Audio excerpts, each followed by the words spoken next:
Bismillahirrahmanirrahim. Assalamualaikum warahmatullahi wabarakatuh. Salam sejahtera untuk kita semua.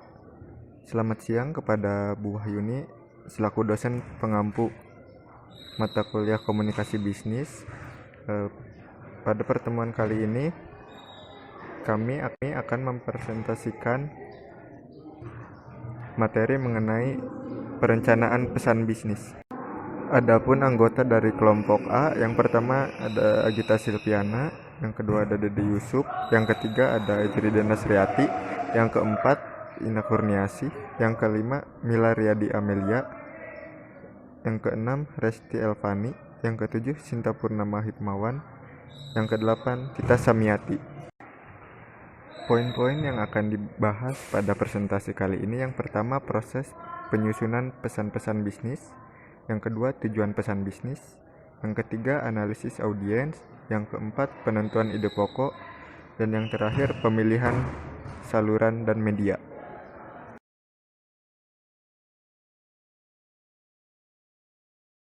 Proses penyusunan pesan bisnis yaitu meliputi 3 tahapan. Yang pertama, perencanaan. Pada dasarnya, proses perencanaan meliputi 3 tahapan penting yang perlu diperhatikan, yaitu mendefinisikan tujuan, menganalisis audiensi, dan memilih saluran dan media komunikasi yang akan digunakan.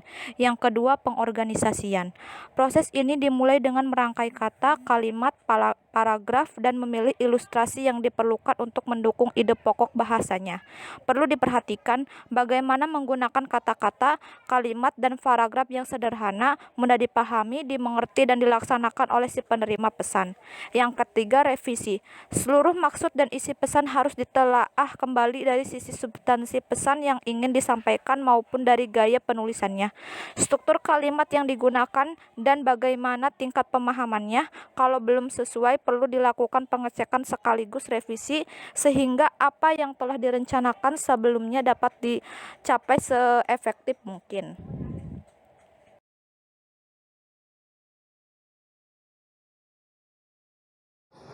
Baik, materi selanjutnya ada tujuan pesan bisnis. Di sini poin pertama, keputusan untuk menanggapi pesan. Jika pesan-pesan yang akan disampaikan diduga mempunyai pengaruh yang sangat kecil kepada audiens, sebaiknya penyampaian ditahan dulu. Sebaliknya, bila sangat penting dan akan membawa pengaruh yang besar, pesan sebaiknya segera diteruskan atau disampaikan. Poin kedua, keputusan untuk menanggapi audiens. Komunikator perlu mempertimbangkan motif-motif audiens. Tanpa mengetahui motif audiensnya, komunikator tidak akan dapat menanggapi audiens dengan baik. Komunikator dan audiens juga akan gagal mendapatkan apa yang mereka inginkan bila harapan mereka tidak sesuai atau sejalan. 3. Keputusan untuk memusatkan isi pesan, di mana komunikator seharusnya hanya memasukkan informasi yang penting, yang relevan dengan pencapaian tujuan yang telah ditetapkan. 4. Keputusan untuk menetapkan media yang akan digunakan, di mana media komunikasi yang akan digunakan dapat berupa lisan atau tulisan. Selanjutnya, tujuan komunikasi bisnis. Yang pertama, memberikan informasi. Memberikan informasi yang berkaitan dengan dunia bisnis kepada pihak lain. Media komunikasi mana yang akan dipilih sangat bergantung pada kebijakan perusahaan dengan mempertimbangkan kemampuan internal perusahaan tersebut. Yang kedua, melakukan persuasi.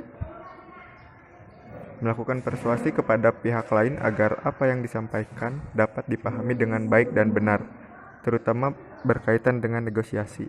Untuk memperoleh hasil maksimal dalam bernegosiasi, setiap pihak perlu memahami prinsip win-win solution, atau kedua belah pihak dalam negosiasi tersebut saling memperoleh manfaat tanpa merasa harus adanya yang dikorbankan atau gagal.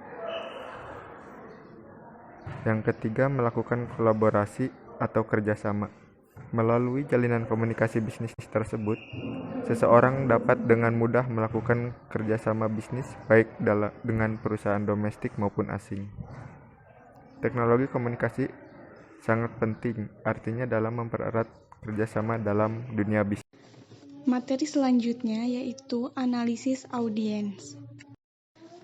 Ada 3 cara untuk menganalisis audiens. Yang pertama, Cara mengembangkan profil audiens. Ada 5 tahapan dalam mengembangkan profil audiens. Yang pertama, menentukan ukuran dan komposisi audiens. Audiens dalam jumlah yang besar akan menunjukkan perilaku yang berbeda dengan jumlah audiens yang sedikit. Dibutuhkan teknik komunikasi yang berbeda untuk jumlah audiens yang berbeda. Audiens dengan jumlah sedikit bisa diberikan laporan sederhana, kemudian dipresentasikan dan dibagikan. Sedangkan audiens dengan jumlah lebih banyak membutuhkan pengorganisasian dan format penulisan yang lebih formal. 2. Siapa audiensnya? Komunikator perlu mengidentifikasi siapa di antara audiens yang memegang posisi kunci atau posisi yang paling penting. Biasanya orang dengan jabatan yang lebih tinggi. Yang ketiga, reaksi audiens. Komposisi audiens yang kurang aktif perlu disajikan presentasi yang langsung pada kesimpulan dan saran. Yang keempat, ada tingkat pemahaman audiens. Jika komunikator dengan audiens mempunyai latar belakang berbeda, perlu diputuskan terlebih dahulu seberapa jauh audiens tersebut harus dididik. Usahakan tidak terlalu menggurui agar audiens tidak merasa jenuh, bosan, dan kurang tertarik. 5. Hubungan komunikator dengan audiens.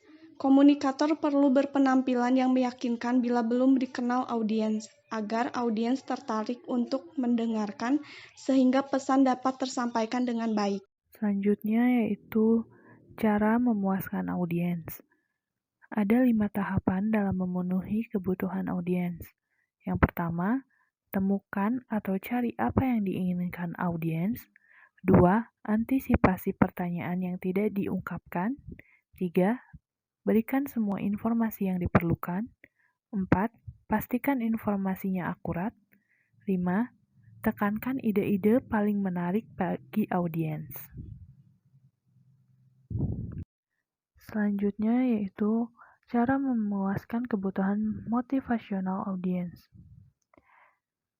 Pemberian motivasi sering mengalami kendala atau hambatan. Hal ini disebabkan adanya kecenderungan dari audiens untuk tidak mau mengubah sesuatu yang ada dengan hal yang baru.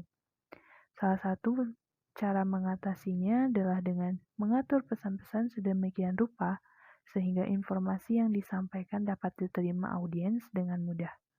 Pendekatan yang dapat dilakukan adalah dengan memberikan argumentasi yang bersifat rasional. Selain itu, dapat mencoba menggunakan pendekatan emosi audiens.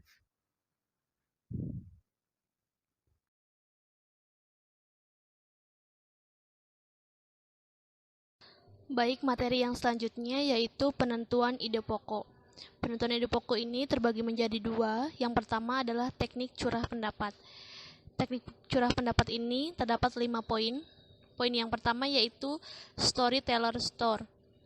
Hidupkan tape recorder dan telah pesan-pesan yang disampaikan.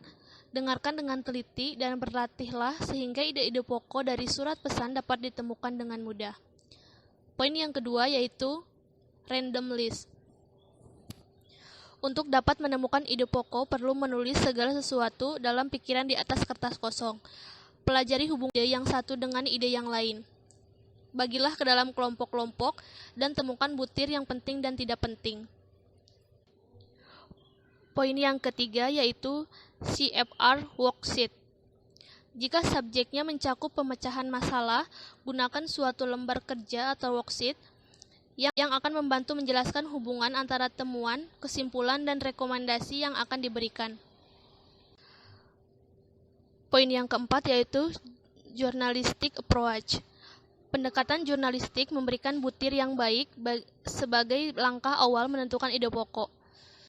Jawaban terhadap pertanyaan siapa, apa, kapan, di mana, dan bagaimana akan dapat menjelaskan ide pokok presentasi. Poin yang terakhir atau yang kelima yaitu question and answer chain.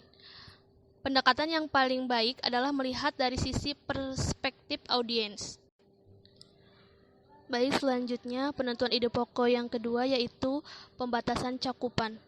Secara umum, penyajian informasi rutin kepada audiens yang telah dikenal hendaknya menggunakan kata-kata singkat. Cara ini membangkitkan rasa hormat audiens kepada komunikator, sedangkan penyampaian pesan yang kompleks dan kontroversial akan memakan waktu lebih lama, terutama jika audiens yang hadir belum dikenal sebelumnya. Ide pokok yang lebih penting haruslah disampaikan dengan mudah dimengerti dan diterima audiens.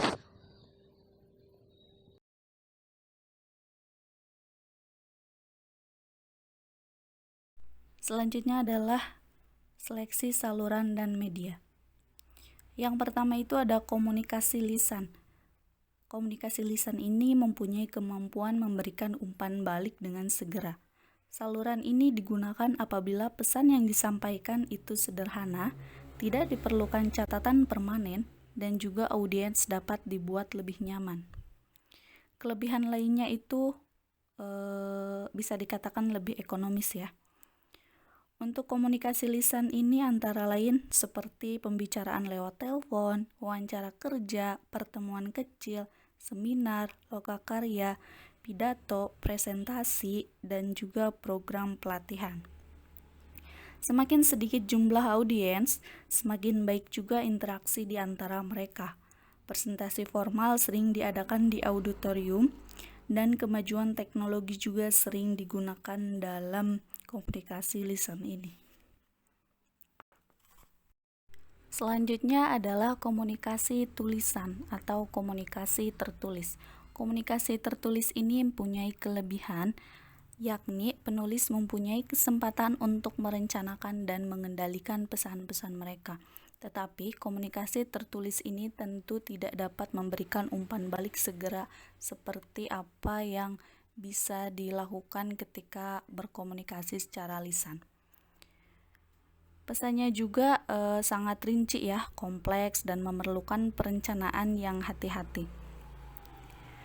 Untuk media komunikasi tertulis ini ada surat-surat, memo, laporan, proposal, email, surat reguler, dan khusus juga faksimil.